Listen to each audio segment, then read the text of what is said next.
నమస్కారం. ఈరోజు మనం చెప్పుకోబోయేది కఫం శ్లేష్మం గురించి. ఇది చెప్పడానికి చాలా తేలిగ్గా ఉన్నా, చిన్నగా ఉన్నా, ఇది మనం తీసే ప్రాణం మాత్రం చాలా ఎక్కువగా ఉంటది. నిద్రపోనివ్వదు, పని చేసుకోనివ్వదు, ఊపిరాడనివ్వదు, నానా రకాలుగా కష్టం పెడుతుంటది.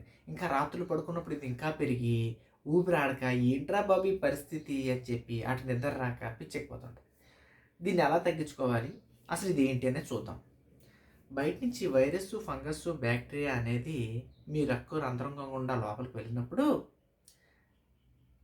లే ఆ ఉక్కు రంధ్రం గుండా లోపలికి ఊపిరితిత్తుల్లో మ్యూకస్ అనే ఒక పొర యాక్టివేట్ అయ్యి, ఆ చుట్టుపక్కల ఉన్న లింఫోసైట్స్, మోనోసైట్స్, న్యూట్రోఫిల్స్, ఈసినోఫిల్స్, బాసిలోఫిల్స్ అనే వైట్ బ్లడ్ సెల్స్ రూపంలో మన శరీర భాగంలో ఉపయోగపడితే ఇక్కడ మ్యూకస్ రూపంలో వచ్చి దాన్ని ఆ వైరస్, ఫంగస్, బ్యాక్టీరియాని పట్టి ఉంచుతాయి. ఈ మ్యూకస్ ఉంచి బయటికి తోడని చూస్తుంది.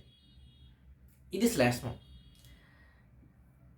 ఈ మ్యూకస్ అనేది పట్టి ఉంచి దీన్ని బయటికి తోయడానికి ప్రయత్నం చేసినా కూడా ఇది పోలేదనుకోండి, ఇది శ్లేష్మం. బయటికి పోకుండా 6 రోజుల తర్వాత ఉంటే కఫం అవుద్ది. జాగ్రత్తగా వినండి. కఫం వేరు, శ్లేష్మం వేరు. ఫస్ట్ 6 రోజులు వచ్చిన ఆ కఫం, 6 రోజులు వచ్చిన మీ ఊపిరితిత్తుల ఇబ్బంది అది శ్లేష్మం. 6 రోజుల తర్వాత నీలంగా మారుతుంది చూసారా, అది కఫం. అంటే కఫం ఎవరికైతే వచ్చి ఆ దగ్గినప్పుడు వచ్చే కలర్ బ్లూలో ఉందో అది నీకు ఆల్రెడీ నీ బాడీలో వైరస్, ఫంగస్, బ్యాక్టీరియా ఉండి వారం రోజుల పైన దాటిపోయి చిట్టి తండ్రి అని. అర్థమైందా? తెల్లగా ఉండి వచ్చి పడే కెల్లయితే శ్లేష్మం. ఈ తెల్లగా ఉన్నది 6 రోజులు నిలవ ఉంటే అది కఫంగా మారుతుంది. అది గమనించాలి. ఇప్పుడు ఈ కఫానికి, శ్లేష్మాన్ని మనం ఎలా నివారించవచ్చు? చూడండి. మొదటగా రాత్ర తులసి ఆకులు తీసుకోండి. సార్ ఎందుకు తులసి ఆకులే తీసుకోవాలి, వేరే ఆకులు తీసుకోకూడదా అంటే జాగ్రత్తగా వినండి. ప్రతి చెట్టు కూడా రోజుకి 12 గంటల ఆక్సిజన్ ఇచ్చి 12 గంటల కార్బన్ డైఆక్సైడ్ ఇస్తుంది. ఇది మనకు తెలిసిన లెక్కే. కానీ తులసి మొక్క రోజుకి 20 గంటల ఆక్సిజన్ ఇస్తుంది, 4 గంటల కార్బన్ డైఆక్సైడ్. అంతే మిగిలిన మొక్కలను 12 గంటలు ఇస్తే తులసి మొక్క 20 గంటల ఆక్సిజన్ ఇస్తుంది. అందుకే మన ఇంట్లో తులసి మొక్క పెట్టుకుంటాం, వేరే మొక్క పెట్టుకోం. 20 గంటలు ఆక్సిజన్ ఇస్తుంది కాబట్టి తులసి మొక్కను ఇంట్లో పెట్టుకుంటాం. అలాగే ఇంకొక విషయం, మన ఇంట్లో ఎవరైనా చుట్టుపక్కల ఎవరైనా చనిపోతే వాళ్ళ నోట్లో తులసి నీళ్ళు పోస్తాం, గమనించారా?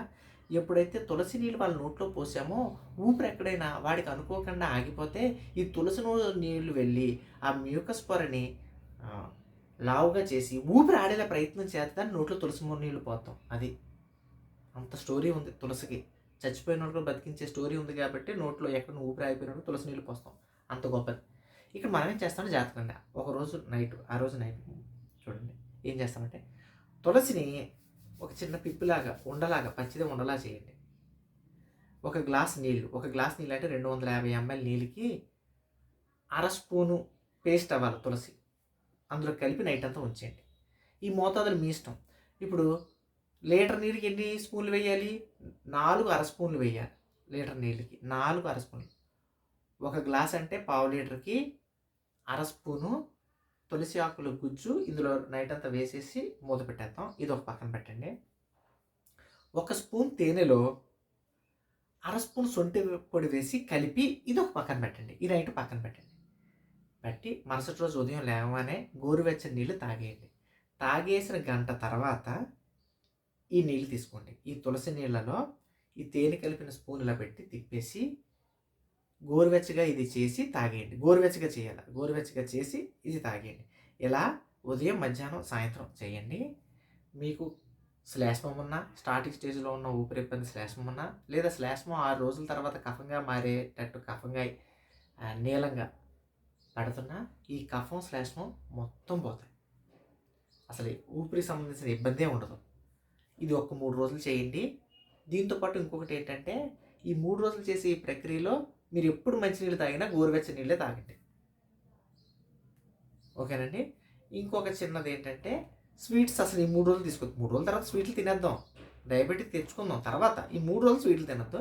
స్వీట్లు తింటే ఊపిరితిత్తులకి ఫైర్ అయినట్టు. ఆల్రెడీ తగలబడిపోతున్న తాటాకింటికి పెట్రోల్ పోతే ఇంకెంత బాగా వెలిగిపోయి మండిపోద్ది. అలాగా ఊపిరితిత్తులకి స్వీట్ తగిలిందంటే ఇవి రెచ్చిపోతాయి అన్నమాట. కాబట్టి ఈ 3 రోజులు స్వీట్ ఇవ్వకుండా ఈ చెప్పిన ఔషధం ఇవ్వండి. ఇది పెద్దలు, పిల్లలు, మధ్య వయస్కులు అందరూ వేసుకోవచ్చు. వేసి ఒక్కసారి 3 రోజులు ప్రయత్నం చేయండి. ఆ కఫం శ్లేష్మం నుంచి, బారి నుంచి మీరు ఎంతలా బయటపడతారు. ఇప్పుడు ఇంకొక విషయం చెప్తాను. మా గురువుగారు హిమాలయ పర్వతాలు ఉంటారు. మా గురువుగారి పేరు శివగోయంక. ఆయన ఒగ్గోర. హిమాలయ పర్వతాల్లో ఉంటారు. ఆ పర్వతాలు, ఈ పర్వతాల్లో ఉంటారు. అక్కడ కూలింగ్ కదా! మంచు కదా! ఆళ్ళకి జలుబు చేస్తది కదా! వాళ్ళకి రొంపలు ఉంటాయి కదా! దగ్గులుంటాయి కదా! ఎప్పుడైతే ఈ ఔషధాన్ని వాళ్ళు వాడుతుంటారో వాళ్ళకి జలుబులే చెయ్యవు. ఆల్రెడీ మే నెలలో 15వ తారీఖు ఎండల్లో ఉన్నప్పుడు కూడా మనకి సైనస్ ప్రాబ్లమ్‌లు, ముక్కు దిబ్బడ, జలుబు, ఊపిరాడకుండా ఉంటది. కానీ వాళ్ళు హిమాలయ పర్వతాల్లో ఉన్న, చలిలో ఉన్న స్నానం కూడా చలే చేయాలి. చేసినా కూడా వాళ్ళు అద్భుతంగా ఎలా ఉండగలుగుతున్నారంటే ఇలాంటి ఔషధం. మా గురువుగారు చెప్పిన ఈ ఔషధాన్ని మీరు చాలా చక్కగా వాడండి. మీరు, మీ పిల్లలు, మీ తల్లిదండ్రులు ఎవరైనా దీన్ని వినియోగించుకోవచ్చు. నెక్స్ట్ చిట్కాతో తర్వాత కలుద్దాం. నమస్తే.